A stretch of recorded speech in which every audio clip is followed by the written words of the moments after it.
تو پھر چاہیے تو یہ تھا کہ اتنی بڑی تعداد جو مدارس میں بچوں کی زیر تعلیم ہے وہ قوم ہی کے تو بچے ہیں. اس وقت کم و بیش 30 لاکھ سے زائد بچے اور بچیاں پاکستان کے وفاق المدارس العربیہ، پاکستان کے ساتھ جو ملحق مدارس ہیں ان میں زیر تعلیم ہیں. تو اگر یہ ایسا کوئی ایشو تھا یہ تو صرف وفاق میں ہے. بہت بڑی تعداد ہے، اور اگر آپ باقی بورڈز اور ان کو دیکھیں تو یہ تعداد 50 لاکھ سے نہیں، اس میں یہ ہے کہ اللہ کا شکر ہے کہ وفاق المدارس اکیلا ایک طرف ہو اور باقی جتنے بھی بورڈ ہیں وہ ایک طرف ہوں، تو وہ سب مل کے وفاق المدارس کے نصف کیا چوتھائی کو بھی نہیں پہنچتے. یہ اللہ نے اعزاز وفاق المدارس کو دیا ہے کہ پوری دنیا میں ایسے بورڈ کی، پرائیویٹ بورڈ کی مثال نہیں. 30 لاکھ بچے اور بچیاں پڑھ رہی ہیں، تو اگر ان کا مستقبل تاریک تھا تو پھر ماں باپ تو اپنے اولاد کا مستقبل تاریک نہیں کرواتے. تو دوسری بات یہ ہے کہ جس کو ہو جان و دل عزیز تیری گلی میں آئے کیوں. تو یہ طبقہ وہ ہے جس کا مائنڈ یہ ہے کہ ہم نے اپنے کام کا اجر اللہ سے لینا ہے. یہی وجہ ہے کہ انہیں آئے روز تانے مل رہے ہیں شروع سے ہی. اور حضرت مفتی محمد شفیع صاحب رحمہ اللہ تعالیٰ، مفتی اعظم پاکستان کا یہ مشہور قول ہے، وہ فرماتے تھے کہ مولوی ملامتی فرقہ ہے. مولوی جو بھی کر لے اس پہ ملامت ہوگی. جی اچھا مولوی نے کوٹ پہن لیا، اگر نہیں پہنے گا یار مولوی کے پاس کوٹ کے پیسے بھی نہیں ہیں. مولوی سائیکل پہ، اچھا یہ اب تک سائیکل پہ ہی ہے. اگر مولوی لینڈ کروزر پہ گاڑی پہ آ جائے، اچھا مولویوں کے پاس بھی گاڑی آ گئی. تو مولوی وہ طبقہ بنا دیا گیا ہے کہ یہ ملامتی فرقہ ہے، جو بھی کرے گا اس پہ ملامت ہوگی. اور پھر یہ وہ فرقہ ہے جو کسی ملامت کی پرواہ کیے بغیر جو اس کی ڈیوٹی ہے وہ انجام دے رہا ہے. لا یخافون فی اللہ لومۃ لائم. پچھلے سوال کے جواب میں آپ نے نا کچھ جھلکیاں جو ہے نا ہمارے سامنے ماضی کی رکھی، تو میں تھوڑا سا ماضی میں چلا گیا، تو وہاں جا کے میں نے تصور کیا کہ دیکھیں ماضی میں جو علماء تھے وہ ملک کی سطح پہ اور ملک کی سیاست میں خاص طور پر ایک بڑا اہم رکن تھے. کہا جاتا ہے کہ جب تحریک پاکستان چل رہی تھی، مسلم لیگ جو ہے یہ تحریک پاکستان چلا رہی تھی، اس وقت یہ بڑی ایک جو ہے وہ کھوکھلی سی جماعت تھی. سوائے قائد اعظم کے یا لیاقت علی خان کے کوئی اور سیاسی رہنما یا لیڈر ان کے پاس نہیں تھا. اس وقت اگر کوئی منظم کوئی جماعت تھی تو وہ علماء کی جماعت تھی، جمعیت علماء ہند. تو ایک بڑا ہی ایک پلر تھا اس وقت کی سیاست میں. تو اس میں تمام علماء جو تھے وہ متحد تھے، وہ ہمیں نظر آتے تھے. گو کہ اس میں سے بعض جو ہیں وہ پاکستان بننے کی مخالفت میں تھے، اس پہ بھی ہم آئیں گے، اور کچھ جو ہے وہ اس کے حق میں تھے. لیکن آج کے دور میں ہمیں وہ اتحاد جو ہے وہ ہمیں ایک جمعیت علماء اسلام ہمیں بنتی ہوئی نظر تو آئی، لیکن علماء کا اس طرح کا جو گٹھ جوڑ ہے آج کے زمانے میں، آج کی سیاست میں، وہ ہمیں اس طرح سے کردار ادا کرتا ہوا نظر نہیں آتا. سیاسی لائن میں دیکھ لیں، ملک کے معاملات کو چلانے میں. اب حضرت میں پڑھ رہا تھا کہ علامہ محمد اقبال تھے نا، بنیادی طور پہ انہوں نے خواب دیکھا پاکستان کا. تو یہ علامہ ہی واحد شخصیت تھے جنہوں نے علی گڑھ اور جو دارالعلوم دیوبند تھا ان کو قریب لانے میں کردار ادا کیا، کہ علماء دیوبند سے جو علماء ہیں ان کو اور مسلم لیگ کو آپس میں جوڑا جائے. تو مطلب ایک اتنی زیادہ اہمیت کی حامل تھی اس وقت. لیکن اب جو ہے وہ ہمیں اس طرح علماء جو ہے متحد ہوتے ہوئے یا اس صورت میں نظر نہیں آتے. حالانکہ آپ دیکھیں ملک ہمارا کس قسم پرسی کا شکار ہے.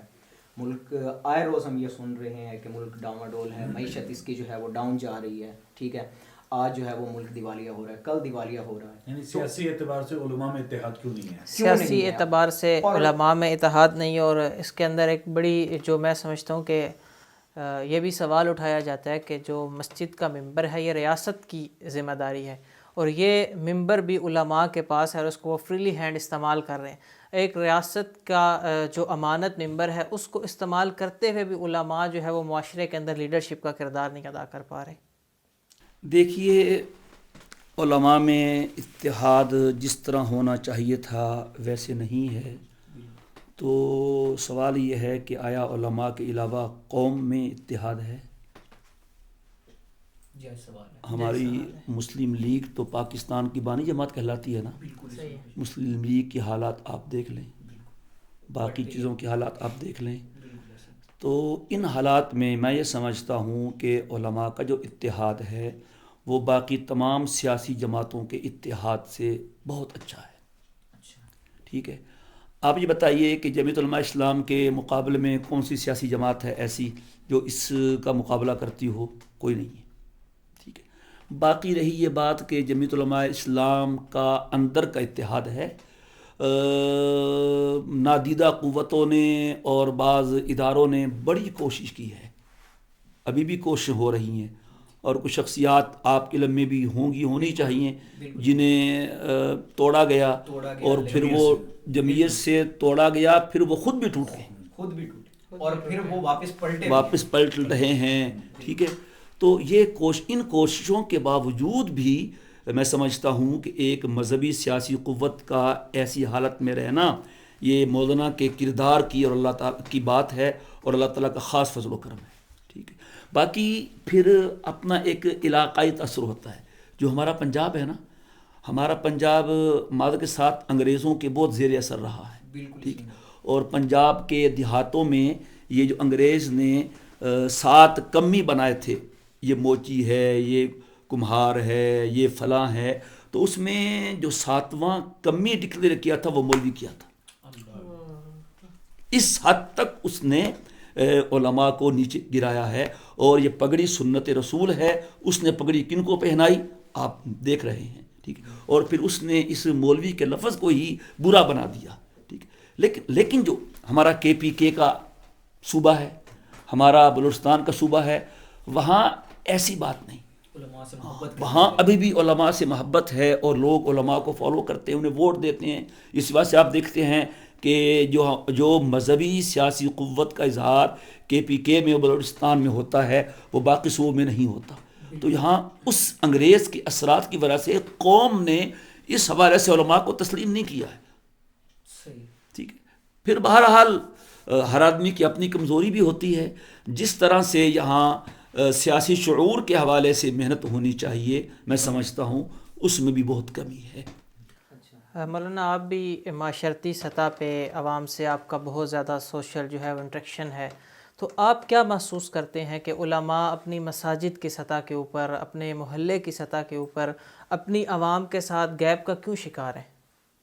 اس میں نا کچھ تھوڑا سا اضافہ کرتا ہوں اسی سوال میں. نا یہ جو میں نے دیکھا ہے عموماً حضرت ہمارے یہاں یہ چیز پائی جاتی ہے کہ جو عالم ہے نا، جو مدرسے میں بطور مدرس آیا ہے یا مسجد میں بطور پیش امام آیا، تو اس کی روزی روٹی کا جو ہے نا وہ واحد ذریعہ یہ ہے، مطلب ذریعہ معاش اس کا یہ ہے. کیونکہ ہم عموماً دیکھتے ہیں بعض جگہ پہ ہمیں نظر آتا ہے کہ علماء ساتھ ساتھ اپنے بزنس بھی کر رہے ہیں، اپنی تجارت بھی کر رہے ہوتے ہیں، لیکن زیادہ تر جو ہمیں نظر آتا ہے وہ یہ آتا ہے کہ وہ اسی منبر و محراب کو جو ہے وہ اپنا ذریعہ معاش بنا لیتے ہیں.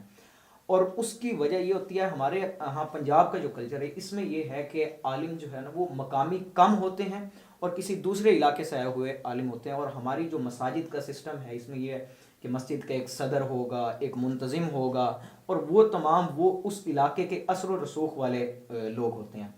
اب حضرت ہوتا یوں ہے کہ وہ جو عالم دین جو انہوں نے ہائر کیا ہے اپنی مسجد کے لیے، وہ بڑا ایک لگا بندھا سا ہو جاتا ہے، بالکل کنجسٹ ہو جاتا ہے. وہ ان کی توقعات کے برخلاف چاہے وہ شریعت ہی کی کوئی بات کیوں نہ ہو وہ نہیں کر پاتا. ٹھیک ہے. اسی طرح منبر جو ہے یہ رسول اللہ صلی اللہ علیہ وسلم نے جہاں علم کے موتی بکھیرنے کے لیے اس کو استعمال فرمایا، وہیں سیاست کے لیے بھی اس کو استعمال فرمایا. تو ہمارے جو مساجد کے پیش امام ہوتے ہیں، مفتیان اکرام ہوتے ہیں، وہ سیاست پہ بات نہیں کر سکتے کیونکہ سامنے جو لوگ بیٹھے ہیں، جو سننے والے ان کے سامعین ہیں، ان میں ان مسجد کے منتظمین ہیں، ان کے صدور ہیں، تو وہ کسی اور سیاسی جماعت سے ان کا تعلق ہے، تو وہ ان کے سامنے یہ چیزیں نہیں کر پاتے. اس کا ذمہ دار کون ہے؟ یہ وہ خود پیش امام ہے یا یہ وہ عوام ہے؟ تو بسم اللہ الرحمن الرحیم. دیکھیں اس کا ایک جواب تو حضرت مفتی صاحب نے آپ کے سامنے پیش کر دیا تھا کہ ہمارا جو پنجاب کا علاقہ ہے اس علاقے کے اندر سیاسی شعور ابھی تک نہیں بیدار ہوا، سیاسی شعور نہیں آیا ابھی تک عوام میں. اور دوسرا آپ تھوڑا سا اگر وزٹ کریں مساجد کا پاکستان میں، تو اب تو وہ ایک ماحول بنتا جا رہا ہے ہمارے پاکستان کی مساجد کا کہ جہاں علماء آزادانہ طور پر اپنی رائے بھی پیش کر سکتے ہیں اور شریعت کو وہ بیان بھی کرتے ہیں. ایک چیز. اور دوسری چیز، آپ یعنی عوام میں اور علماء میں ایک گیپ کی بات کر رہے تھے یاسر بھائی کا بھی یہی سوال تھا, بات یہیں سے شروع ہوئی تھی. عوام میں اور علماء میں گیپ اب کم ہو گیا ہے. دیکھیں, ایک تو حضرت مفتی صاحب نے اس کی طرف اشارہ فرمایا ہے کہ ماضی کے اندر انگریز کی طرف سے جو ایک ذہن دیا گیا تھا, یعنی مولوی کو ایک کمی گروہ یا کمی فرقہ کے طور پر قوم کے سامنے پیش کیا گیا. تو آپ بھی سمجھتے ہیں کہ ماضی کے اندر ایسے حالات بھی رہے ہیں کہ مدارس کے اندر پڑھنے کے لیے کچھ ایسے بچے ڈالے جاتے تھے جو کسی کام کاج کا نہیں ہوتا تھا, لیکن اب ہر قسم, ہر طبقے کا اور ہر شعبے کے افراد اپنے بچوں کو وہ مدارس کی تعلیم دلوانے کے لیے مدارس میں داخلہ, دینی تعلیم دلوانے کے لیے مدارس میں داخلہ وہ کرواتے ہیں ان کا. تو اب وہ گیپ کم ہو گیا. تو ایک محنت باطل کی تھی, اور اب بھی مسلمانوں کے اندر کچھ مذہبی اسکالر جو مذہب کو استعمال کر کے ان کا ہدف اور نشانہ وہ علماء ہیں بنیادی طور پر. آپ کے سامنے میں ابھی نام لینا مناسب نہیں سمجھوں گا, میرے خیال میں کچھ ایسے اسلامک اسکالر ہیں, تو ہمارے ڈاکٹر جاوید احمد غامدی صاحب ہیں اور انجینئر محمد علی مرزا صاحب ہیں. تو ان کی کوشش اور اس قسم کے جو لوگ ہیں وہ ہمیشہ سے یہی رہی ہے کہ علماء سے لوگوں کو متنفر کیا جائے. لہٰذا باطل کی جو شروع سے یہ ایک سازش تھی کہ علماء پر سے عوام کا اعتماد اٹھ جائے, اس پہ وہ کامیاب رہا. لیکن الحمدللہ اب بہت ساری تحریکیں, تنظیمیں اور بہت ساری دعوت کی محنت اور بہت سارے علماء کی اپنی محنتیں ایسی آئی ہیں معاشرے میں جس کی وجہ سے وہ گیپ کم ہو چکا ہے. اب الحمدللہ علماء معاشرے کے معاشرتی مسائل کو سمجھ کر معاشرے میں کام کر رہے ہیں, محنت کر رہے ہیں. وفاق المدارس کی بات ہو رہی تھی, اس میں کوئی شک نہیں ہے کہ مدارس کی دنیا میں یا دین کی دنیا میں جو ہے یہ ایک انقلاب کی حد تک ایک بہت بڑا ادارہ ہے, اس میں کوئی شک نہیں. اور بہت بڑی تعداد میں جو ہے طلباء اور جو مدرسین ہیں وہ اس سے وابستہ ہیں. وہ سب پچھلے دنوں یہ جو پچھلی حکومت گزری ہے عمران خان صاحب کی, اس میں ایک بات جو ہے وہ عوام کے سامنے آئی, یا ایسے سمجھ لیں ایک شوشہ چھوڑا گیا کہ مدارس کو جو ہے وہ حکومتی دھارے میں لایا جائے, وفاق کو حکومتی دھارے میں لایا جائے, حکومت اس کو کنٹرول کرے, حکومت اس کی نگرانی کرے. دیکھیں مصعب, اگر تو مالی حساب سے دیکھا جائے نا, کیونکہ ظاہر ہے حکومتی دھارے میں آئے گا تو اس کے تمام جو مالی حالات ہیں, جو اخراجات ہیں وہ حکومت دیکھے گی. اس میں کوئی شک نہیں ہے کہ اللہ تعالیٰ کے فضل و کرم سے مدارس کے جو ہیں وہ اخراجات وہ وہاں سے پورے ہوتے ہیں کہ انسان تصور بھی نہیں کر سکتا.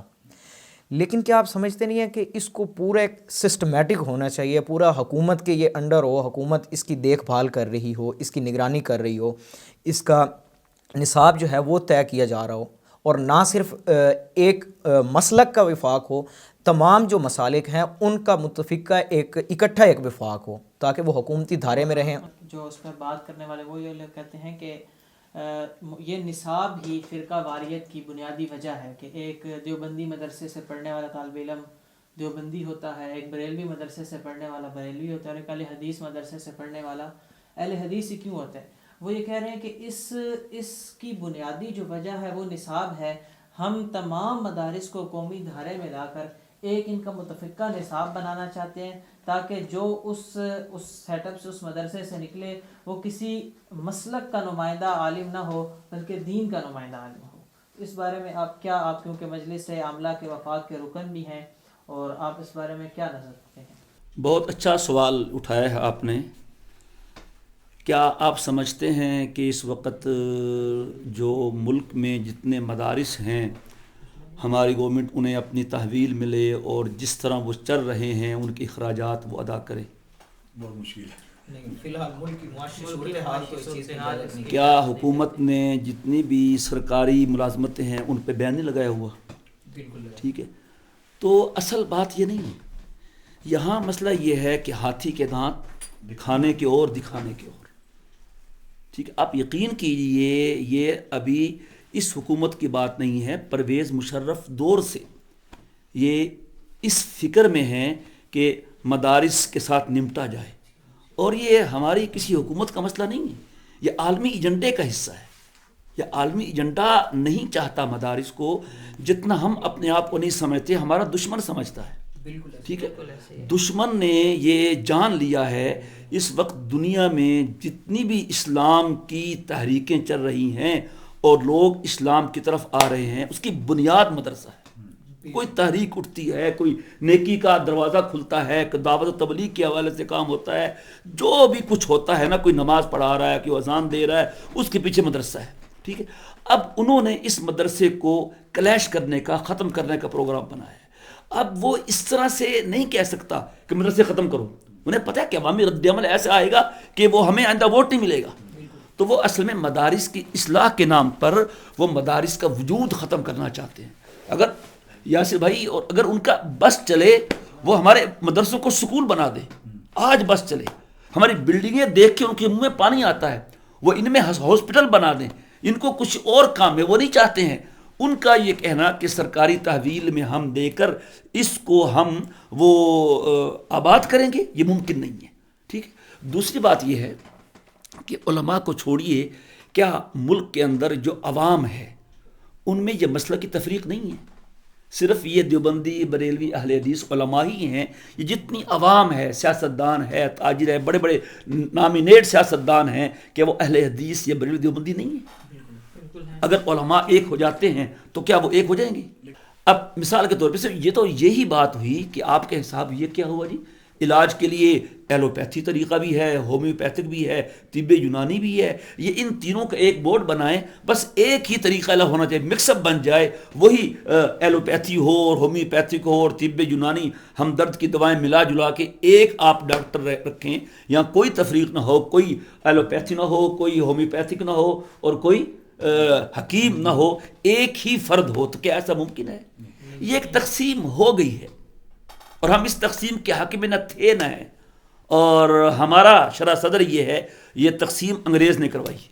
بالکل، اس میں تو کوئی ایسٹ اینڈ انڈیا کمپنی یہاں آئی اور یہ آپ دیکھیں یہ کہیں نہیں ہے. یہ تو ان کی سازش تھی نا. یہ میں آپ کو اگر وقت ہو تو ایک بات سنا دوں، لطیفہ بھی ہے اور بہترین چیز ہے. ہمارے ایک بہت بڑے بزرگ گزرے ہیں، علامہ خالد محمود صاحب رحمہ اللہ تعالیٰ. بہت بڑے ماشاءاللہ فقیہ تھے اور بہت حاضر جواب تھے. ایک مرتبہ قادیانیوں کے ساتھ مناظرہ ہو رہا تھا اور مناظرے کی شرط یہ تھی کہ بس حدیث سے باہر نہیں جانا. نہیں دوسری بات ہے، مناظرے میں سب اکٹھے تھے، دیوبندی بھی، بریلوی بھی، اہل حدیث بھی. اب جب قادیانی مناظر نے دیکھا کہ یار یہ تو جیت رہے ہیں، تو اس نے ایک بات چھوڑ دی. مناظرے میں یہ ہوتا ہے جیسے میں کہتے ہیں پنجابی میں گل ویلے دی، جس نے موقع پہ بات کہہ دی بس وہ جیت گیا. تو اس نے ان کو لڑانے کے لیے کہا جی بات یہ ہے علامہ صاحب کہ یہ جو آپ دیوبندی بھی ہیں اور یہ بریلوی بھی ہیں اور آپ یا رسول اللہ کے قائل نہیں ہیں، دیوبندی اور بریلوی کہتے ہیں الصلاۃ والسلام کہ یا رسول اللہ آپ کے مسلم میں نہیں لکھا ہوتا، ان کے مسلم میں لکھا ہوتا ہے. یہ کیا ہے؟ اس کا خیال تھا کہ علامہ صاحب کو ایسی بات کریں گے، آپس میں لڑ پڑیں گے، ہم جیت جائیں گے. تو علامہ صاحب نے اسے بہت بہتر جواب دیا. علامہ صاحب نے کہا بھائی دیکھو، یہ یا ہے نا، یا یہ عربی کا نہیں، یہ اردو کا ہے. یہ عربی، اور اس کی دلیل یہ ہے کہ آپ کسی بھی عرب ملک چلے جائیں وہاں نظر نہیں آئے گا. کہیں سعودیہ ہے، قطر ہے، دوحہ ہے، دبئی ہے، ابو ظبی ہے، کہیں نظر نہیں آئے گا. معلوم ہے یہ عربی کا ہوتا تو وہاں بھی ہوتا. یہ اردو کا ہے. اس کا مطلب یہ ہے یا اللہ ہے یا رسول اللہ ہے، غلام قادیانی نہیں ہے. تو یہ اصل میں ان کی تقسیم ہے، اب ہو گئی ہے. اب یہ ایک زمینی حقیقت ہے. اب ہم یہ سمجھے کہ اس کو ختم کریں. اتحاد کا مطلب اب یہ رہ گیا ہے کہ ہم اپنے اختلافی جو مسائل ہیں انہیں ہائی لائٹ نہ کریں، ہم اپنے اپنے مسلک کو رہ کر دوسرے کے مسلک کو چھیڑے نہیں. اس کے نظریات کا احترام کریں، اس کے باقی یہ رواداری آپ دیکھیں. اس وقت جو زبان بولی جاتی ہے ہمارے سیاسی لوگوں کی طرف سے، کیا وہ زبان مدرسے کے پڑھے ہوئے علماء بولتے ہیں؟ بالکل نہیں، ایسا نہیں. پھر آپ خود بتائیں کہ اختلاف کرنے میں سلیقہ مند کون ہیں اور بد سلیقہ کون ہے؟ سب مناظرے کی آپ نے بات کی تو میں ایک کتاب میں پڑھ رہا تھا اور ایک عالم سے بھی یہ گفتگو سنی، اگر میں غلط ہوں تو میری تصحیح بھی کر دیجیے گا، کہ مولانا حسین احمد مدنی جو ہمارے اکابر میں سے تھے، علماء دیوبند کے بڑوں میں سے تھے، ان کے مطابق جو ہے ان کے نزدیک یہ تھا کہ انہوں نے کسی بھی جو ہے وہ مسلک یا فقہی اختلاف کے اوپر مناظرہ نہیں کیا. حالانکہ وہ بہت بڑے مناظر تھے، انہوں نے آریاؤں سے مناظرے کیے، عیسائیوں سے مناظر کیے. وہ اس چیز کی گہرائی کو سمجھتے تھے کہ آپس کے اختلافی جو فروعی مسائل ہیں ان پر مناظرہ جو ہے وہ مزید جو ہے وہ امت کے اندر جو ہے وہ تفرقے کا جو ہے باعث بنے گا اور امت کے توڑ کا باعث بنے گا. تو آج کے موجودہ دور کے علماء جو کہتے ہیں کہ ہمیں مناظرے کی ضرورت ہے، یا اس جگہ پر اس وقت پر جی مناظرہ ہونا چاہیے تاکہ حق اور باطل واضح ہو جائے، تو کیا یہ دو باتیں آپس کے اندر کلیش نہیں کر رہی؟ میں سمجھتا ہوں آج مناظرے کا دور نہیں بلکہ مکالمے کا دور ہے. بالکل جیسے ہم بیٹھے ہیں نا، مکالمہ ہونا چاہیے.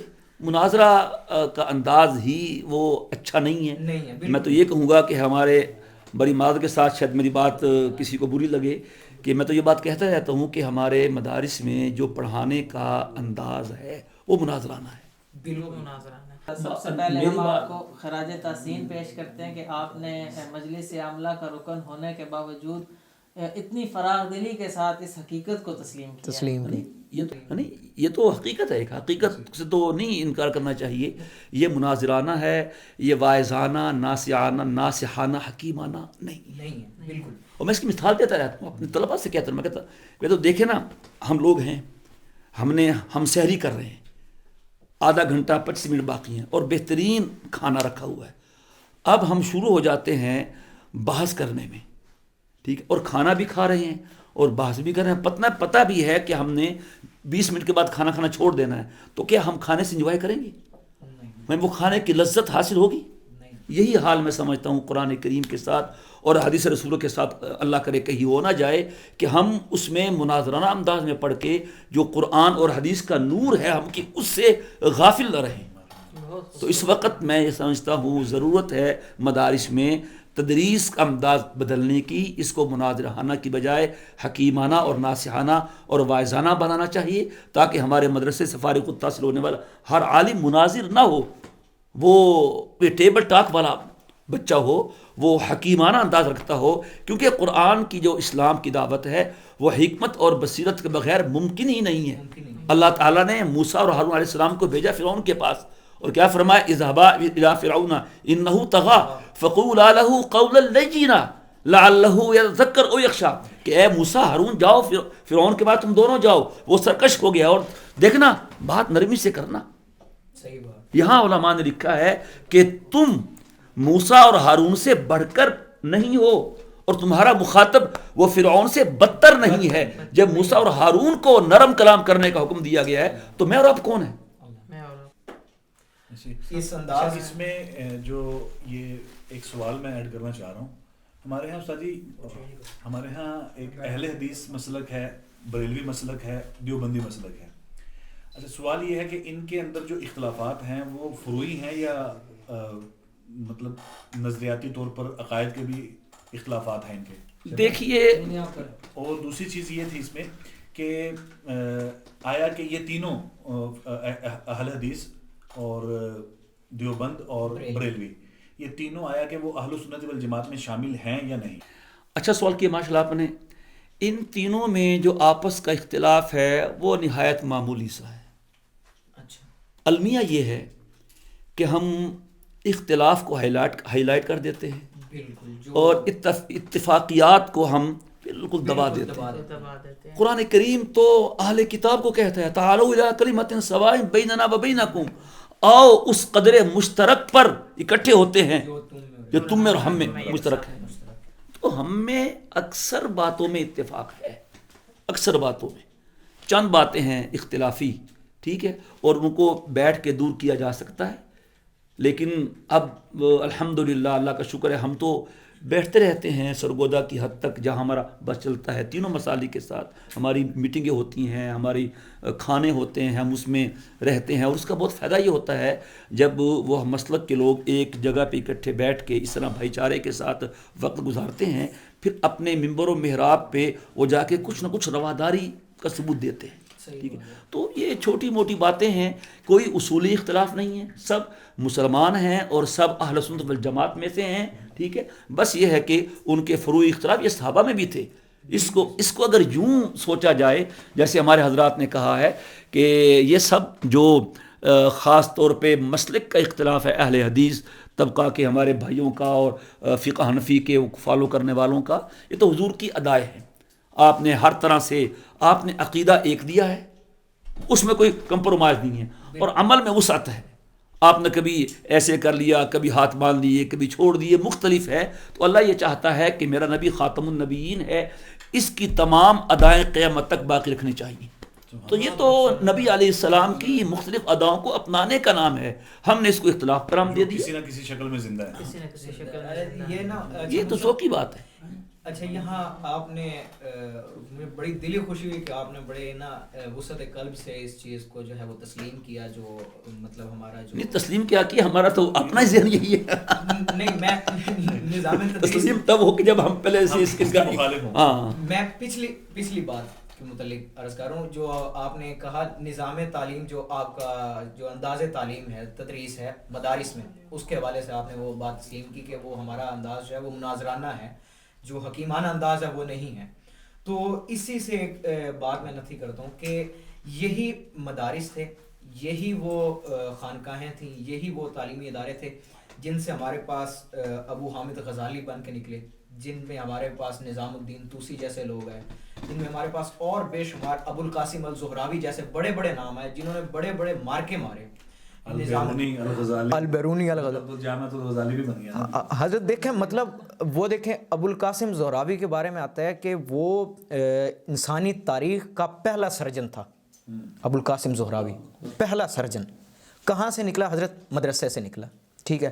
اسی طرح نظام الدین طوسی ہے تو وہ بھی یہی مدرسے سے نکلا. آپ دیکھ لیں امام غزالی رحمہ اللہ ہیں, اسی مدرسے کی پیداوار ہیں.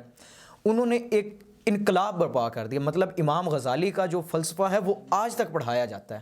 ٹھیک ہے. کسی عام بندے کی سمجھ میں بھی نہیں آتا. ٹھیک ہے. نظام فلکیات میں دیکھیں مسلمانوں نے کیا کیا بڑے بڑے کارنامے جو ہے وہ سر انجام دیے. لیکن آج اگر ہم مدارس کو دیکھیں تو آج ہمیں کوئی مدرسے سے کوئی اس طرح کا شخص یا اس طرح کی شخصیت یا اس طرح کا کارنامہ نکلتا ہوا نظر نہیں آتا. میں آپ کی بات کے جواب کے لیے ایک لطیفہ یا واقعہ پہلے سناؤں گا. وہ یہ ہے کہ ایک سنا ہے انگریز پاکستان آیا, جب اس نے پاکستان کا سسٹم دیکھا کہتا ہے یار میرا اللہ پہ ایمان آ گیا ہے. میں کیسے؟ کہتا ہے یہ پاکستان جو چل رہا ہے باقی ہے اللہ ہی ہے جو چلا رہا ہے, لیکن حالات تو نہیں ہیں. جس دور کی آپ بات کر رہے ہیں اس وقت میں حکومتیں مدارس کو بناتی تھیں, عزت دیتی تھیں, اور ہر سلطنت میں جو بادشاہ ہوتے تھے وہ علماء کے بہت قدردان تھے, سپورٹ تھی. تو پھر ایسے لوگ تیار ہونے تھے. اب مدارس کو اتنا مجبور کر دیا گیا کہ وہ عرصے سے اپنے بقا کی جنگ لڑ رہے ہیں. صحیح بات, بڑی قیمتی بات ہے کہ مدارس عرصے سے اپنی بقا کی جنگ لڑ رہے ہیں, تو وہ اس نہج کے اوپر آ کر کام کیسے کریں؟ آپ مدارس کو ویسا ماحول دیں. ٹھیک ہے. فضائے بدر پیدا کر فرشتے یوسف کو اتر سکتے ہیں گردوں سے قطار اندر قطار اب بھی. ٹھیک ہے. وہ ہے نا کہ وہ تو آباد ہے تمہارے مگر تم کیا ہو, ہاتھ پہ ہاتھ دھرے منتظر فردا ہو. اگر ہم سے وہ رزلٹ مانگتے ہیں تو آپ بھی تو انہی حکومت جیسا اپنا کردار ادا کرے. لیکن میں آپ کا سوال سمجھ گیا ہوں, لیکن وہ حکومتیں مخلص تھیں. اب جو اس کو حکومتی تحویل میں لینے کا پروگرام ہے, اب بتائے محکمہ اوقاف ہے, جو مسجدیں محکمہ اوقاف کی تحویل میں آپ ان کا حال دیکھیں, اور جو ہمارے پرائیویٹ سیکٹر کی مسجدیں ان کا حال دیکھیں, زمین آسمان کا فرق ہے. صحیح بات. ٹھیک ہے. ہمارے ہاں اپنی مفتاح العلوم کی مسجد اوقاف کے زیر انتظام ہے, اس میں جو تنخواہ لے رہے ہیں خادم مؤذن وہ 3 ہیں, وہاں ڈیوٹی پر ایک بھی نہیں. ہم نے اپنے طور پہ تنخواہ دے کے کچھ پرائیویٹ لوگوں کو وہاں ہائر کیا ہے جو وہاں پر صفائی کرتے ہیں, جھاڑو دیتے ہیں, کچھ طلبہ کو مقرر کیے ہیں. کوئی حال نہیں مسجد کا, کوئی پرسان حال نہیں ہے. تو محکمہ اوقاف کو دیکھ لیں, اس نے یہ ایک مذہبی محکمہ ہے, اس نے مسجدوں کو تحویل میں لیا ہے سوائے مزاروں کے چندے اکٹھے کرنے کے اور مسجدوں کے دکانیں کے اپنا کرایہ لینے کے, اور کیا کام رہ گیا ہے. اگر انہوں نے مدارس کو تحویل میں لینا تو پہلے محکمہ اوقاف کی اصلاح کریں اور ان مسجدوں کو کم از کم ایسے بنائیں جیسے کہ یہ پرائیویٹ مسجدیں ہیں. اسی طرح ہماری سرکار اپنے سرکاری سکولوں کو وہ مقام دے جو پرائیویٹ سکولوں کو دیا ہوا ہے پبلک نے, تو پھر ہم بھی مان جائیں گے مخلص ہمارے ساتھ. صحیح بات ہے, اس میں تو کوئی نہیں. میں یہی سوال جوڑنا چاہ رہا تھا, وہ اسی سابقہ جو سوال ہے نا اسی کے ساتھ ہی جڑا ہوا ہے کہ مطلب کوئی ایسا شخصیت پیدا ہو نہیں پا رہی, یا مدارس سے پھر بھی اگر کوئی فارغ التحصیل ہوتا ہے تو وہ ایک عالم دین ہی بنتا ہے, وہ جائے گا مدرسے سے نکل کے تو وہ ممبر ہی سنبھالے گا. یہ بالکل ایک ایسا سمجھ ہمارے سامنے ایک اٹل حقیقت بن چکی ہے, یا ایک جو آپ کہہ لیں عالمگیری سچائی بن چکی ہے کہ مدرسے سے فارغ التحصیل طالب علم جو ہے وہ ممبر ہی آ کے سنبھالے گا, ممبر و محراب ہی سنبھالے گا. تو آپ کیا چاہتے ہیں مدارس سے فارغ ہونے والا کیا سنبھالے؟ حضرت میں وہی بات اس لیے آپ کو وہ تھوڑا سا تاریخی حوالہ دیا کہ دیکھیں اسی مدرسے کے سسٹم سے نظام الدین طوسی، امام غزالی اور وہ لوگ بھی نکلے ہیں. میرے بھائی وہ دور تھا جب تقسیم کار نہیں تھی. تقسیم کار نہیں، اس وقت سب کچھ اکٹھا تھا. صحیح بات. ٹھیک ہے. پھر جب یہ ہمارا دور آیا تو عصری علوم تو گورنمنٹ نے سنبھال لیے، اس نے تو دینی علوم کو پھینک دیا پیچھے. اب میں آپ سے سوال کرتا ہوں، جیسے شروع میں کہا پاکستان کا مطلب کیا، لا الہ الا اللہ. اپنا 75 سال پون صدی ہو گئی پاکستان بنے، گورنمنٹ نے کوئی ایک حافظ بنایا ہے؟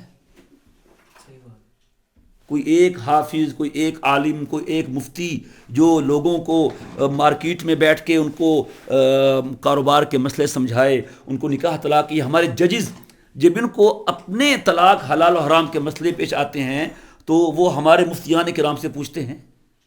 تو یہ تو ایک حکومت نے اس چیز کو چھوڑ دیا تو اللہ نے اپنے بندے کھڑے کر دیے، تو انہوں نے کم از کم جو ایک حصہ سا دین کا وہ سنبھالا ہے. دنیا آپ کے حوالے کی ہے. ہمارا سوال یہ ہے کہ مدارس کا وہ کردار جو آپ نے لیا تھا وہ آپ نے سنبھالا. آپ نے سائنسدان کتنے بنائے؟ ہم سے پوچھئے نا. ہم یہ بتائیں گے کہ ہم نے مفتی کتنے بنائے ہیں، ہم نے دینی. اب اللہ کا شکر ہے یہ پاکستان کو مقام ملا کہ ساری چیز امپورٹ کہتے ہیں اچھی ہے، لیکن جو دینی تعلیم ہے، دنیا کا طالب علم پاکستان تعلیم دین حاصل کرنے کے لیے آنا چاہتا ہے. جو چیز ہم نے سنبھالی ہے ہم اس کے جواب دیں ہیں. ٹھیک ہے. باقی یہ جو ہے نا ابن وہ سینا اور یہ تو آپ نے رکھ لیا تھا، وہ تو آپ کے ذمے ہے. آپ بتائیں کہ آپ نے کتنے سائنسدان بنائے ہیں، آپ نے کتنے قدیر خان بنائے ہیں، آپ نے کتنا وہ کیا ہے. سائنس کی اور اس کی جو ٹیکنالوجی کی وزارت آپ کے پاس ہے. آپ نے کتنے سائنسدان بنائے ہیں یہ تو آپ کو بتانا چاہیے. آپ نے کتنے آئی فون بنائے، آپ نے کتنے جو ہماری بال پوائنٹ کتنے بنائی ہیں، آپ نے بڑا زبردست جواب. جہاز کتنے بنائے ہیں، آپ نے گاڑی سب کچھ آپ لے کر. یہ تو سوال آپ پہ ہوتا ہے سر، تو آپ ہم پہ کر رہے ہیں. سب یہ سوال اٹھایا جاتا ہے کہ درس نظامی کے نصاب کو جب ترتیب دیا گیا تھا تو اس وقت اس معاشرے کی ضرورت کو سمجھتے ہوئے 1 صدی قبل اس نصاب کو ترتیب دیا گیا تھا. تو ابھی تک جو ہے وہ مدارس کے اندر وہی نصاب جو ہے رائج ہے، جبکہ موجودہ دور کے اندر جو قدیم فلسفے کی جگہ جو ہے وہ الحاد نے لے لی ہے. تو کیا مدارس کے اندر اس قدیم فلسفے کی کتابوں کی جگہ جدید جو ہے وہ الحاد پر رد کی کتب کو شامل نہیں ہونا چاہیے؟ میں سمجھتا ہوں یہ سوال درست بھی ہے، لیکن یہ لا علمی پر بھی مبنی ہے. رہا یہ سوال کہ 1 صدی پرانا نصاب ہے، اس میں کوئی تبدیلی نہیں، یہ بات درست نہیں ہے. آپ 1 صدی پہلے والا درس نظامی اٹھائیں اور اس وقت جو ہمارا درس نظامی کا نصاب ہے وہ اٹھائیں، اس میں آپ کو بیشتر تبدیلیاں نظر آئیں گی. اور ابھی حالیہ وفاق المدارس کی نصاب کمیٹی کے یکے بعد دیگرے 2 اجلاس ہوئے ہیں، اور جو انہوں نے سفارشات مرتب کی ہیں ان کے لیے چند دنوں میں ہمیں جو بتایا جا رہا ہے کہ وفاق کی مرکزی مجلس حاملات کا اجلاس ہوگا. وہ نصاب کمیٹی کی سفارشات پہ غور کر کے اس کی منظوری کا جو بھی ہے وہ فیصلہ کرے گی. تو ہماری نصاب کمیٹی ہے، مجلس عاملہ ہے، ہم برابر اپنے نصاب کو دیکھ رہے ہیں. ہمارے کابرین ہیں وہ نصاب کو دیکھتے ہیں، اور اب تو ہماری خوش قسمتی ہے، میرے استاد بھی ہیں شیخ الاسلام حضرت مفتی محمد اپنے تقی عثمانی صاحب وفاق المدارس کے صدر ہیں، تو وہ ہر چیز کو ماشاءاللہ خود دیکھتے ہیں، خود کر رہے ہیں. تو اب تو الحمدللہ بڑی تیزی کے ساتھ نصاب کو دیکھا جا رہا ہے. لیکن بات پھر وہی ہے نا کہ ہمیں تو زندہ رہنے کا حق نہیں دیا جا رہا تھا. ہم کچھ کریں، ہمیں کچھ زندہ تو رہنے کا حق دیا جائے. سب یہ سوال یہ تھا کہ الحاد موجودہ دور کے معاشرے کے اندر بہت تیزی سے پھیل رہا ہے. ہم یونیورسٹی کے اندر دیکھتے ہیں کہ یونیورسٹی میں آنے والا طالب علم اگر یونیورسٹی سے جب نکلتا ہے تو وہ خدا کے تصور کے بارے میں تذبذب کا شکار ہوتا ہے. اور اس کی بنیادی وجہ یہ بھی دیکھی اور سمجھی گئی ہے کہ جو تھیوریز ان کو پڑھائی جا رہی ہیں، جو الحاد کی تھیوریز ان کے دماغ کے اندر ڈالی جا رہی ہیں، وہ انگلش زبان کے اندر ہیں. جبکہ وہ اپنے مسجد کے مولانا اپنے مسجد کے پاس جاتے ہیں کہ جب مجھے خدا کے بارے میں یہ سوال ہے تو اس کو عموماً عام طور پہ یہ میرا مشاہدہ بھی رہا کہ عام طور پہ اسے یہ جواب دیا جاتا ہے کہ یہ تمہیں شیطان سے وسوسہ ہے، تم اس کے اوپر جو ہے وہ توبہ کر لو. کیونکہ اس کی وجہ یہ ہے کہ وہ ان انگلش تھیوری سے اس زبان کا گیپ ہے جس کو وہ سمجھتا نہیں ہے، اور اس کی وجہ سے وہ اس کا جواب دینے کی صلاحیت نہیں رکھتا. تو اس کے اندر آپ کیا سمجھتے ہیں کہ کیا ہونا چاہیے؟ اس کے بہت سے جواب ہیں جی. ایک تو یہ ہے کہ آیا جس نے سوال کرنا ہے تو کیا وہ جواب لینے والے کی زبان اس کے لیے ضروری نہیں ہے؟ ضروری ہے بالکل. ایک سوال ہے نا، کیونکہ ہمارا مذہب اسلام ہے نا، اسلام سارا عربی میں ہے، ٹھیک ہے، تو اسے چاہیے کہ وہ جہاں اس نے انگلش سیکھی ہے وہ عربی بھی سیکھے اور پھر دیکھے کہ آیا جو انگلش میں مواد ہے اس کا خود موازنہ کرے تو اس کا مسئلہ حل ہو جائے گا. دوسری بات یہ ہے کہ دیکھیے جو ماہر فن ہیں یا سرجن ہیں وہ سب نہیں ہوتے. اللہ کا شکر الحمدللہ مدارس کی محنت سے ہر بڑے شہر میں ایسے علماء موجود ہیں جو ہر طرح کے سوالات کو سمجھنے کی اور ان کا جواب دینے کی صلاحیت رکھتے ہیں. ٹھیک ہے، ہم نے مسجدوں میں لوگ رکھے ہیں کہ جی تنخواہ تھوڑی ہو. میں آپ کو لطیفہ سنا دوں، ٹھیک ہے، وہ جھاوریاں ہمارا قریبی علاقہ ہے، جھاوریاں، وہاں ایک خطیب کی بات چل رہی تھی، بہت پہلے کی بات ہے کہ ہم نے خطیب رکھنا ہے، ایسا ہو ایسا ہو ایسا ہو. جب لوگ شرطیں لگانے پہ آتے ہیں تو آپ دیکھتے ہیں، اور جب تنخواہ دینے پہ آتے ہیں تو کچھ بھی نہیں ہوتی. تو خیر ایک وہاں کے صاحب تھے بزرگ بابا جی، وہ سرگودے آئے ہوئے تھے، تو پیچھے لوگوں نے ایک خطیب صاحب کو منتخب کر لیا، مقرر کر لیا، ہائر کر لیا. اتفاق ایسا ہوا کہ وہ بابا جی سرگودے سے فارغ ہو کے جھاوریاں پہنچے مسجد میں، تو وہ نئے خطیب صاحب اپنی خطابت کے جوہر بکھیر رہے تھے. تو انہوں نے جمعہ پڑھا، تقریر سنی، پھر پوچھتے ہیں واپس آ کے لوگوں سے، ان کی زبان بولوں نا، تو وہ پوچھتے ہیں کہ تسی یہ مولوی کتنا دا لے کے آئے ہو؟ انہوں نے کہا جی 1200 دا. یعنی 1200 دا لے آئے ہو؟ جی میں سنے ہیں تو سما گھر لے آؤ، 1200 دا نہیں. برانڈڈ دور ہے، برانڈڈ، کپڑا اچھا ہو، جوتا اچھا ہو، موبائل اچھا ہو، اور مولوی گزارے کے لائق ہو. یہ قوم کا بھی تو ہے نا کہ ہم ایسے علماء، اور یقین کیجئے پھر بھی علماء، بڑے بڑے ماہر علماء، یقین کیجئے وہ کم تنخواہوں پہ زندگی بسر کر رہے ہیں. یہ اخلاص تھا ان کا. اب دیکھیں نا، ایک سرجن ہے، ٹھیک ہے، آپریٹ کرتا ہے، وہ خود کرتا ہے، سب کچھ سٹاف نے کرنا ہوتا ہے جی، لیکن اس کے جو آپریٹ ریٹ ہے 80,000 90,000 ایسے ہے نا، تو اس نے ٹائم کتنا دیا ہے. اور ایک مفتی ہے، ماہر ہے، جس نے 20-22 سال لگا کے قرآن حدیث فقہ پڑھی ہے، اگر وہ کہیں جا کے جمعہ پڑھا دے تو لوگ کہتے ہیں نہیں ٹھیک ہے جی مہینے کے 10,000 اس کو دے دیں گے. تو یہ تو یار یہ تو اللہ کے ولی ہیں. انہیں نہیں پتا کہ جتنی ہم نے محنت، ایک ہم جب پڑھتے تھے امدادیہ فیصل آباد میں تو وہاں میڈیکل کالج کی ٹیم آئی ہمارا سسٹم دیکھنے کے لیے، مطالعہ تکرار، وہ دیکھ کے حیران رہ گئے کہ جتنی محنت یہاں کے لڑکے کر رہے ہیں، ہم میڈیکل کے طلبہ حالانکہ ماہر مشہور ہیں کہ میڈیکل کے جو طلبہ وہ بہت محنت کرتے ہیں، اتنی محنت تو ہم نہیں کرتے.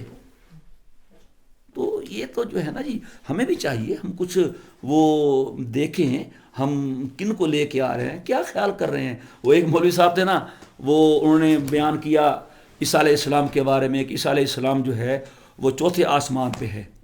تو جو مسیح کے صدر صاحب سے وہ بولے پھر وہ کھاتے کیا ہوں گے؟ تو انہوں نے کہا جی میں یہاں 10 سال سے ہوں، میرے کھانے کی آپ کو فکر نہیں ہے. عیسیٰ علیہ السلام صدیوں سے ان کی بڑی فکر ہے آپ کو. ہاں تو یہ ہے، قوم کی بھی بہرحال زیادتی ہے بہت. سوال یہ ہے کہ آپ ماشاءاللہ خطیب بھی ہیں، دیکھیں ہر مہینے کم از کم آپ کو 4 جمعے تو میسر آتے ہیں، ٹھیک ہے، آپ کو اللہ پاک نے ایک بڑا سنہری موقع دیا ہے. بلکہ یہ ہر جو مسجد کا خطیب ہوتا ہے اس کے پاس اللہ پاک کی ایک نعمت ہے جمعے کے خطبے کی صورت میں، ٹھیک ہے، جو واعظ ہوتا ہے. آپ کے معاملے میں مجھے پتہ ہے، لیکن میں ایک عمومی بات کر رہا ہوں کہ امام جو خطیب ہے، کیا وجہ ہے کہ جمعے کے خطبے کے دوران جب وہ واعظ کر ہوتا ہے، عموماً تو واعظ بھی نہیں، اس کے بعد بھی دوسرے خطبے میں عوام بھری ہوئی ہوتی ہے مسجد میں، اور اگر ہم واعظ کی بھی بات کریں تو اس میں بھی عموماً ایسا ہی ہوتا ہے کہ لوگ سننے آ جاتے ہیں کہ مسجد میں اگر 20 صفیں ہیں تو 20 میں سے جو ہے وہ 10 سے 15 صفیں بھری ہوتی ہیں ہماری جمعے والے دن. کیا وجہ ہے کہ اس جمعے سے اگلے دن ہفتے کی صبح فجر میں وہی جو 10 سے 15 صفیں بھری ہوئی ہیں وہ ایک صف بھی پوری نہیں ہوتی؟ اور زیادہ یہ تو میں بہت دور چلا گیا، آپ اسی دن جمعے کے دن عصر کی نماز کے بعد دیکھ لیں تو آپ کی زیادہ سے زیادہ ایک صف پوری ہو جائے گی یا 2 صفیں پوری ہو جائیں گی. یہ میں کسی جو ہے نا وہ ایک آپ کی بات نہیں کر رہا، آپ کی صورت میں مختلف ہے، لیکن عمومی طور پہ یہ ایسے ہی ہے. تو آپ کو نہیں لگتا کہ یہ جو وہ خطیب بیٹھا ہے یا جو وہ امام ہے اس کی اس میں کوئی کمزوری ہے؟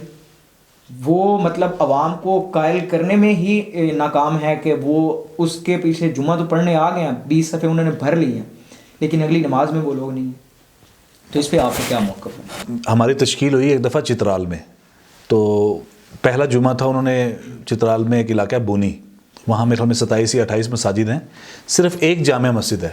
اچھا. تو وہاں کے علماء کا مشورہ ہوتا ہے کہ جمعہ وہ مختلف علماء کو دیتے ہیں. تو جب جماعت ہماری گئی تو وہ جمعہ انہوں نے مجھے دیا کہ آپ جمعے کا بیان کرنا ہے. تو اس جمعے کے اگلے ہفتے میں ہی رمضان شروع ہونے والا تھا, میں نے نا رمضان کے روزوں کے فضائل سنائے وہاں. تو پھر میں تشکیل کر رہا ہوں وہاں پر کہ بھی کون بھائی ایسے ہیں کہ جو یہ نیت کرتے ہیں کہ 30 کے 30 روزے رکھیں گے. وہ ہنس رہے تھے بیٹھے ہوئے. تو جمعے کے بعد مجھے کہنے لگے مولوی صاحب یہ باتیں آپ ہمارے سامنے کر رہے ہو, ہمارا تو بچہ روزہ دار ہوتا ہے. ٹھیک ہے, تو کچھ علاقائی چیزیں ہوتی ہیں. ہمارے پنجاب کے اندر بے نمازیوں کی تعداد زیادہ ہے. کے پی کے اندر چلے جائیں آپ, عرب ممالک کی بات حضرت مفتی صاحب فرما رہے تھے مسجد کے اندر, تو عرب ممالک ہیں یا یہ صوبہ خیبر پختونخوا ہے, تو ان علاقوں کے اندر نمازیوں کی کثرت ہے. تو وہ کچھ چیزیں ایسی ہوتی ہیں کہ جو عوام میں عمومی کمزوری ہوتی ہے, لیکن اس کو بھی آپ علماء کے کھاتے میں نہ ڈالیں. علماء کی محنت پھر بھی ہو رہی ہے الحمدللہ. بہت سارے علماء مساجد کے اندر صرف جمعے کا خطاب اس سے قطع نظر, تو بہت سارے علماء ایسے ہیں جن کی محنت عمومی طور پر اپنے علاقوں کے اندر اپنے اپنے محلوں میں اتنی ہو رہی ہے کہ ان کی مساجد میں اب نمازیوں کی تعداد بڑھ رہی ہے. تو یہ بات کہ اس میں علماء کا کیا کردار ہے یا ان کی تقریریں مؤثر نہیں ہیں, تو اب تو الحمدللہ وہ ماحول ختم ہوتا جا رہا ہے اور نمازیوں کی تعداد میں اضافہ ہو رہا ہے. ایک ٹائم تھا کہ کہا جاتا تھا کہ پاکستان میں 97% یا 96% بے نمازی ہیں, لیکن میرا مشاہدہ اس وقت یہ ہے بظاہر کہ تقریباً 80 سے 85% بے نمازی رہ گئے ہوں گے. نمازیوں کی تعداد میں اضافہ ہوا ہے الحمدللہ, اضافہ ہوا ہے اور انشاءاللہ ہوگا مزید. آبادی بھی تو بڑی ہے نا, آبادی بھی اس کی وجہ سے ہے کہ ہم اپنے جو ہمارے علماء ہیں وہ محلے کی سطح پہ کر رہے ہیں. اس حوالے سے ہم تھوڑی دیر پہلے بھی گفتگو کر چکے ہیں, لیکن اب وہ نا اس کا ایک پراپر ایک سوال اسی پہ کہ ہمارے جو علماء محنت کرتے ہیں وہ لوگوں پہ محنت کرتے ہیں. مطلب ہمارے جو عوام ہے وہ نمازی بن جائے یا وہ روزے رکھنے والا بن جائے, اس کے مطلب جو عبادات ہیں نا, یہ جو معاملات ہیں ان پہ زیادہ توجہ دیتے ہیں. ملک کی سطح پہ دیکھیں تو یہ تو وہ افغانیوں کا ایک نعرہ بھی ہے نا, الملک للہ والحکم للہ, کہ زمین اللہ کی ہے تو زمین پہ نظام بھی اللہ کا ہونا چاہیے. میں بات کر رہا ہوں نظام مصطفیٰ کے نفاذ کی, ٹھیک ہے. تو ہمیں علماء جو ہیں سیاسی میدان میں تو کوششیں ہوتی ہوئی ہمیں نظر آتی ہیں, کسی نہ کسی حد تک وہ کامیاب بھی ہو جاتے ہیں, ایم پی اے منتخب ہو گیا, ایم این اے منتخب ہو گئے, لیکن ہمارا پھر بات گھوم پھر کے وہیں نصاب پہ آ جاتی ہے. کیا یہ نصاب میں یہ چیزیں نہیں شامل کرنی چاہیے کہ ملک کا جو نظم و نسق ہے اس کو کس طرح سے چلایا جائے, ملک میں نظام مصطفیٰ کو کیسے نافذ کیا جائے, رسول اللہ کا جو نظام ہے, جو آپ خلافت کہہ لیں یا جس بھی انداز میں ایک بالکل حقیقی معنوں میں ایک اسلامی حکومت قائم کی جائے. نظام سے متعلق آپ کیا جو علماء اپنے یونین کونسل کی اپنا مطلب یعنی کہ حوالے سے اس ایریے میں دائرے میں محنت کر رہے ہیں, وہ بھی بڑی محنت ہے. اس لیے کہ قوم جو ہے وہ فرد سے بنتی ہے, فرد بنے گا تو قوم بنے گی, ٹھیک ہے. تو یہ افرادی محنت بڑی اہم ہے, ٹھیک ہے. پھر دوسرا یہ ہے کہ ایک فرق ہوتا ہے, فرق مراتب بھی ہے, ٹھیک ہے, کہ جس کا جتنا حجم ہے اس کی سوچ بھی اتنی ہے, ٹھیک ہے. تو جنہیں اللہ نے ملکی لیول کی انٹرنیشنل قسم کی سوچ دی ہے, اس بارے میں سوچتے بھی ہیں, کہتے بھی ہیں, کرتے بھی ہیں. اس طرح نیچے نیچے ہے, ٹھیک ہے. اور یہ جو نظام مصطفیٰ ہے, کوئی نعرہ نہیں ہے, نعرہ نہیں ہے, یہ تو اندر کی تبدیلی ہے. صحیح بات ہے. میں اپنا اندر ٹھیک کروں تو نظام مصطفیٰ آ جائے گا. میرے دل کے اندر ایسا نہیں ہے کہ حکومت کوئی وہ کیا اسے کہتے ہیں جو ہے نا آرڈیننس جاری کر دے, کوئی لا بن جائے, ایسا نہیں ہوگا, ایسا نہیں ہوگا. اس کے لیے تو بہت محنت چاہیے, اور اس کے لیے آدمی کی اپنی نیت بھی تو ہونا. کس کی نیت ہے؟ وہی بات پھر خان صاحب والی. یہ خان صاحب تھے نا, جماعت میں گئے 4 مہینے کے لیے, تو بہت خوش ہوئے کہ جی ماشاء اللہ. تو میں کیا ہو گیا؟ نمازی بن گیا, دین آ گیا, پتہ چلتا ہے نا, صحیح بات, ایمان بھی ہے تو پتہ چلتا ہے. نظر آتا ہے وہ. تو اس نے یہ سوچا کہ یہ سب میرے ارادے کی نیت کی برکت ہے. میں نے کھڑے ہو کے ارادہ کیا تھا, نام لکھوایا تھا, تو میں لک رستے میں آ گیا. تو اپنی بیوی کو فون کرتا ہے, حال احوال پوچھ, کہتا ہے تم داڑھی رکھو. وہ کہتی ہے میں نے نہیں رکھنی. کہ رکھو داڑھی. وہ کہتے ہیں میری داڑھی نہیں آئے گی. کہ تم نیت تو کرو. تو ابھی تک قوم نے نیت نہیں کی ہے. ہم ان 6-7 فٹ کی باڈی پر نظام نافذ نہیں کر پائے ہیں, تو ملک میں کون آئے گا جو نافذ کرے گا. صحیح بات. سر جی آخر میں آپ اپنے طلباء کو, اپنے دیکھنے والوں کو, ہم سب کو کیا پیغام دینا چاہیں گے؟ آج کل کا المیہ یہ ہے کہ دین کے بارے میں اور مذہب کے بارے میں بہت زیادہ بے راہ روی پھیلتی چلی جا رہی ہے. اور جیسا کہ ایک صاحب نے کہا کہ دیکھیں نا, جب یہ آپ کے پاس ایک برتن ہے, آپ اس میں کچھ اچھا نہیں ڈالیں گے تو کوئی آ کے غلط ڈال دے گا خالی برتن میں. تو اس کا مقصد آپ سمجھ گئے ہوں گے کہ ہمیں بھی چاہیے کہ جس طرف قوم جا رہی ہے ہم اسی رستے سے آ کے ان کے اندر اچھا ڈالیں. بہت خوبصورت, بہت خوبصورت. تو اس حوالے سے بھی خدمات انجام دینی چاہیے. امام بخاری بہت ذہین آدمی ہیں, کمال کے ذہین ہیں. تو ان کی کتاب میں, بخاری میں کتاب الجہاد ہے. کتاب الجہاد میں انہوں نے غزوات بیان کیے, پھر ایک باب قائم کیا, باب حفر الخندق, خندق کھودنے کا باب. یہ کیا بات ہے؟ غزوہ خندق ہوا ہے, 5 ہجری میں خندق کھودی ہے, وہ ہوگی بات. یہ کیا ہے؟ اصل میں امام بخاری یہ کہنا چاہتے ہیں کہ خندق کھودنا اہل فارس کا کام تھا جو غیر مسلم تھے. تو کیا جہاد میں مسلمان غیر مسلم کے طریقوں کو فالو کر سکتے ہیں؟ تو یہ باب قائم کر بتا دیا ہے کہ جو چیز فائدہ مند ہو اس کو اختیار کیا جا سکتا ہے. بہت خوبصورت بات. میں یہاں آ کے اپنے طلباء سے کہتا ہوں, دیکھو ایٹم کافر نے بنایا, لیکن یہ ایک لڑائی کی چیز ہے. امام بخاری کے اس باب سے یہ ثابت ہو رہا ہے کہ ایٹم بم بنانا جائز ہے, اگرچہ بنایا ہے کسی اور مسلک کے لوگ نے, لیکن جنگ میں جو چیز فائدہ مند ہو, جو وقت کا تقاضا ہو, اس کو پورا کرنا درست ہے. بہت خوبصورت. ٹھیک ہے. تو اس لیے جو حضرات اس حوالے سے کام کر رہے ہیں ان کے لیے یہ بات تھی. اور جو ہمارے نوجوان نسل ہے انہیں کہنا ہے کہ عزیز نوجوانوں, ہمارے ملک کے شاہینوں, آپ ہمارا مستقبل ہیں. آپ تھوڑا ذرا سوچیں کہ آپ جس سے جو لیں کم از کم اسے دیکھ لیں کہ یہ کون ہے. مشکوٰۃ شریف میں روایت ہے کہ العلم دین فانظروا عمن تأخذون منہ دینکم, کہ علم ایک دین ہے, تم یہ دیکھ لو اپنا دین کس سے لے رہے ہو.